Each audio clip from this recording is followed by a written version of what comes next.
श्रीदेवी भागवत षष्ठ स्कंद भक्तगणों अहो तीर्थाध्याय।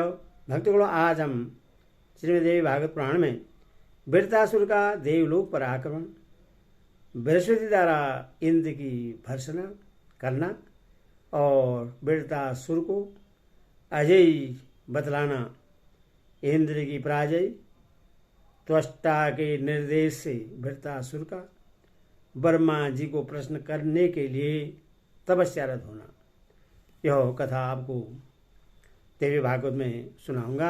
आप इसको ध्यानपूर्वक सुनिए और इस चैनल को लाइक एंड सब्सक्राइब जरूर करें। माँ भगवती आपकी हमेशा कल्याण करेगी। सुनिए। व्यास जी बोले, हे राजन, वेदों में पारगत ब्राह्मणों से स्वस्ति वाचन कराकर महाबली वृत्रासुर रथ पर सवार हो इंद्र को मारने के लिए चला। उस समय बहुत से क्रूर राक्षस जो पहले देवताओं से पराजित हो गए थे, वृत्रासुर को महान बलशाली जानकर उसकी सेवा के लिए आ गए। इंद्र के दूत उसे युद्ध के लिए आया देखकर शीघ्रतापूर्वक इंद्र के पास आकर संपूर्ण वृत्तांत और उसकी गतिविधि बताने लगे।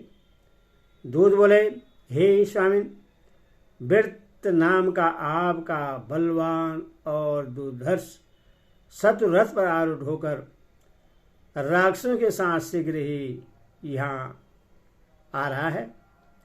पुत्र शोक से संतप्त और क्रोधाभिभूत त्वष्टा ने आपके नाश के लिए अभिचार कर्म से उससे उत्पन्न किया है। हे महाभाग, शीघ्र ही रक्षा का उपाय कीजिए। सुमेरु और मंदराचल के समान अत्यंत भयंकर प्रतीत होने वाला वह वृत्रासुर घोर गर्जन करता हुआ अब शीघ्र यहाँ आ रहा है। इसी बीच अत्यंत भयभीत देवगण वहाँ आकर के दूतों की बात सुन रहे देवराज इंद्र से इस प्रकार कहने लगे। गण बोले, हे इंद्र, इस समय स्वर्ग में अनेक प्रकार के अपशकुन हो रहे हैं। पक्षियों के बहुत ही डरावने शब्द हो रहे हैं। कौवे, गीद, बाज और चील आदि कुरु पक्षी भौली के ऊपर बैठकर भयानक स्वरों में रोते हैं और अन्य पक्षी भी बार बार चींची कूची ऐसे शब्द कर रहे हैं। हाथी, घोड़े आदि वाहनों की आंखों से लगातार जलाशयों की धाराएं नीचे गिर रही है। हे महाभाग, भवन के ऊपर भाग में रात में रोती हुई राक्षसियों का महाभयानक शब्द सुनाई देता है। हे मानद, हवा के बिना ही ध्वजाएं टूट टूट कर गिर पड़ती हैं। स्वर्ग, पृथ्वी और आकाश में महान उत्पात हो रहा है। काले वस्त्र धारण की हुई भयानक मुख वाली स्त्रियां, निकल जाओ, घर से शीघ्र निकल जाओ, ऐसा कहती हुई घर घर में घूमती हैं।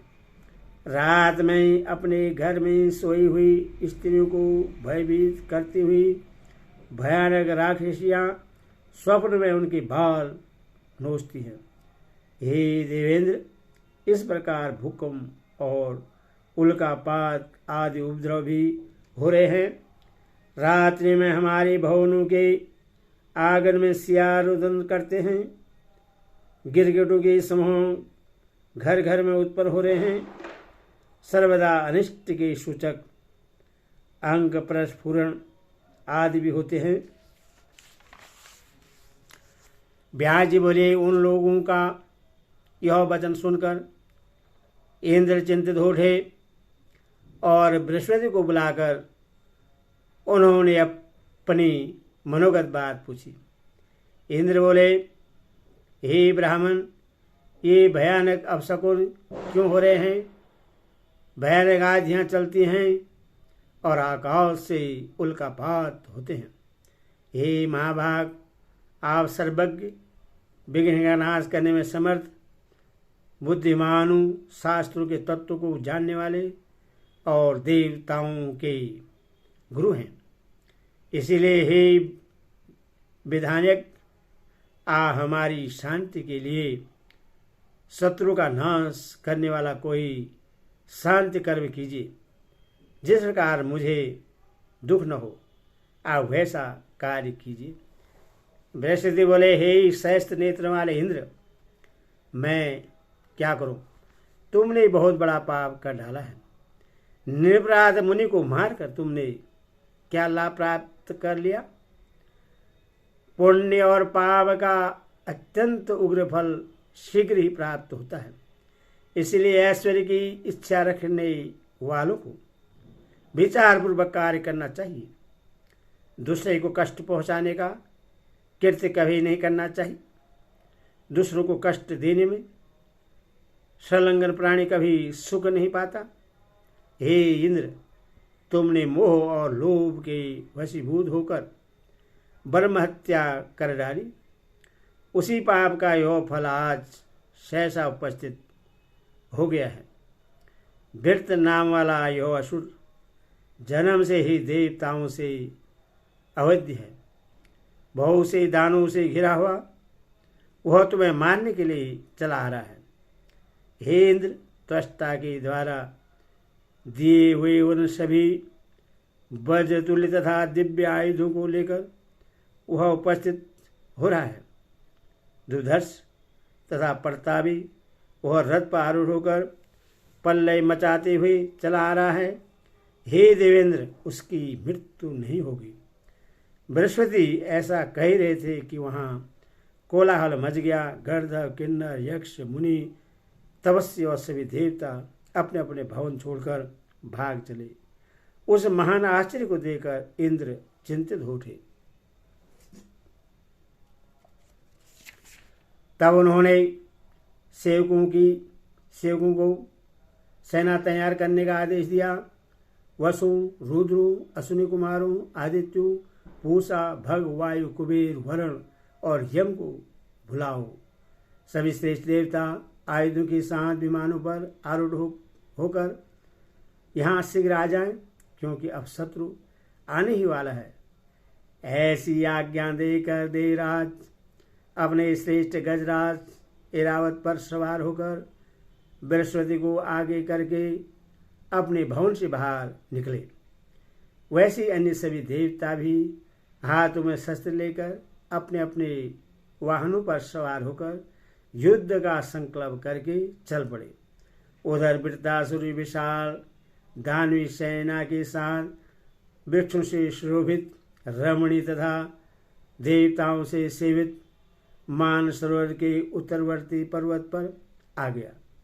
बृहस्पति को आगे करके सभी देवताओं के साथ इंद्र ने भी उस मानसोत्तर पर्वत पर आकर संग्राम किया। तब गदा, तलवार, परीघ, पाठ, बाण, शक्ति और परशु आदि युद्ध शस्त्रों के द्वारा वृत्तासुर और इंद्र में भयानक युद्ध हुआ। मनुष्यों और विशुद्ध हृदय वाले ऋषियों के लिए अत्यंत भयंकारी वह युद्ध मानव वर्ष की गणना से 100 वर्षों तक चला। उस युद्ध में सबसे पहले वरुण और उसके बाद मरुदगण पलायन कर गए। इसी प्रकार यम, अग्नि, इंद्र जो भी थे वे सभी युद्ध से निकल भागे। इंद्र आदि प्रमुख देवताओं को भाग कर जाते देखकर वृत्तासुर प्रसन्नतापूर्वक आश्रम स्थित अपने पिता के पास गया और उन्हें प्रणाम करके बोला, हे पिताजी, मैंने आपका कार्य कर दिया। युद्ध भूमि में आए हुए इंद्र से सभी देवता मुझसे पराजित हो गए। वे सब उसी प्रकार भयभीत होकर अपने स्थानों को भाग गए, जैसे सिंह से डरकर हाथी और मृग भाग जाते हैं। इंद्र तो पैदल ही भागे। मैं हाथियों में श्रेष्ठ इस ऐरावत को ले आया हूँ। हे भगवान, आप इस श्रेष्ठ को ग्रहण करें। मैंने उन सब को इसलिए नहीं मारा क्योंकि डरे हुए को मारना अनुचित होता है। हे तात, आप पुनः आज्ञा कीजिए कि मैं आपका कौन सा इच्छित कार्य करूं। सभी देवता भयभीत और युद्ध श्रम से क्लांत होकर भाग गए। भय इंद्र भी इरावत छोड़कर भाग गया। व्यास जी बोले, पुत्र का यह वचन सुनकर त्वष्टा ने प्रश्न होकर कहा, आज मैं पुत्रवान हो गया हूँ, मेरा जीवन सफल हो गया। हे पुत्र, तुमने आज मुझे पवित्र कर दिया, मेरा मानसिक संताप चला गया। तुम्हारे अद्भुत पराक्रम को देखकर मेरा मन शांत हो गया। हे पुत्र, सुनो, अब मैं तुम्हारे हित की बात कह रहा हूँ। हे महाभाग, अब तुम दृढ़तापूर्वक आसन पर बैठकर सावधान होकर तपस्या करो। किसी का भी विश्वास मत करना। वह तुम्हारा शत्रु इंद्र छल करने वाला तथा अनेक प्रकार की भेद नीति में निपुण है। तब से लक्ष्मी की प्राप्ति होती है, तब से उत्तम राज्य की प्राप्ति होती है, तब से बल की वृद्धि होती है और संग्राम में विजय की प्राप्ति होती है। भगवान ब्रह्मा की आराधना करके उनसे उत्तम वर पाकर प्राप्त कर तुम उस दुराचार्य और ब्राह्मण के हत्यारे इंद्र को मार डालो।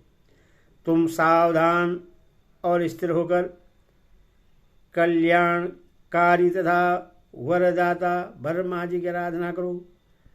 प्रश्न होने पर 4 मुख वाले ब्रह्मा जी तुम्हें अभिष्ट वरदान देंगे। विश्व की सृष्टि करने वाले अमित तेजस्वी ब्रह्मा जी को प्रश्न करके अमरतत्व प्राप्त कर तुम अपराधी इंद्र को मार डालो। हे पुत्र, मेरे मन में उस पुत्रघात के प्रति बैर बना हुआ है। न मुझे शांति प्राप्त होती है और न ही मैं सुख से सो पाता हूँ।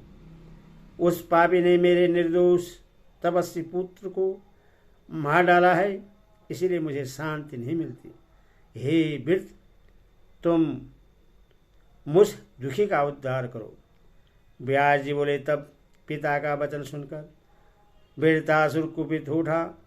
पिता से आज्ञा लेकर वह प्रसन्नतापूर्वक तपस्या करने के लिए चला गया। गंधमादन पर्वत पर पहुंचकर पवित्र और मंगलकारिणी देवी नदी गंगा जी में स्नान करके कुश का आसन बिछाकर वह दृढ़तापूर्वक बैठ गया।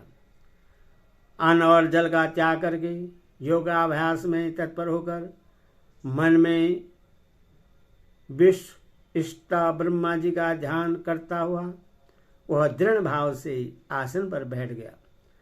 उसे तपस्या करता हुआ जानकर इंद्र चिंता से व्यग्र उठे।